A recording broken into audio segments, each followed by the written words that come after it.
Présidente.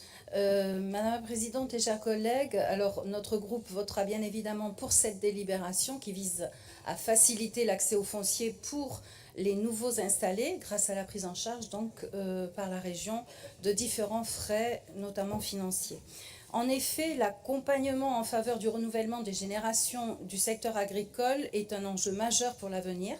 En France, de 1,6 million d'agriculteurs en 1970, il n'était plus que 389 000 en 2020 lors du dernier recensement agricole.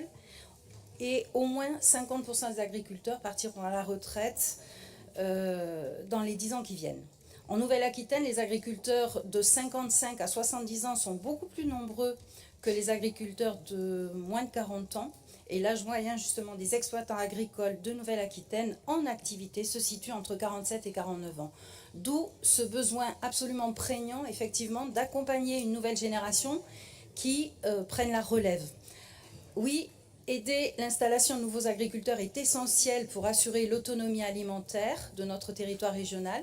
Nous savons que les profils seront évidemment beaucoup plus diversifiés et nous assisterons donc à l'émergence de hors-cadres familiaux en tant que nouveaux installés.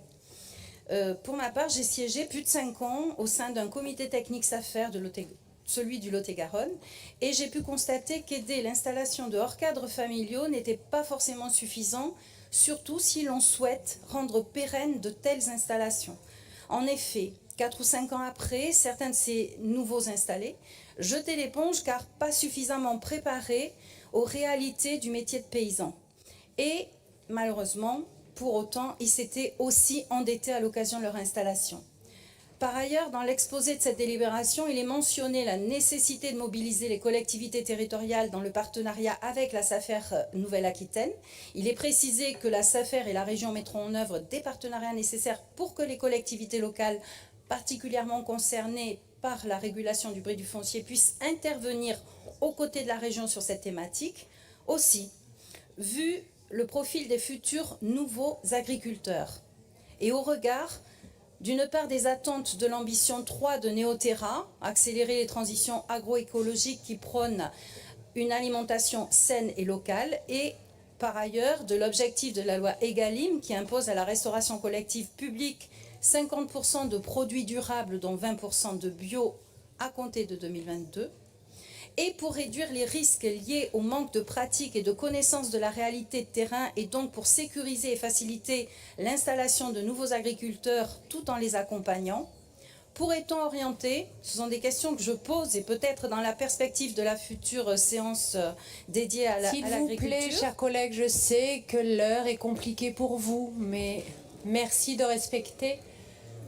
Donc pourrait-on orienter l'effort régional avec la SAFER et les collectivités pour favoriser la création d'espaces tests équipés d'ateliers de transformation, mobilisant tous les acteurs du secteur agricole afin de mieux préparer ces nouveaux agriculteurs, ces nouveaux profils à leur métier, à leur futur métier.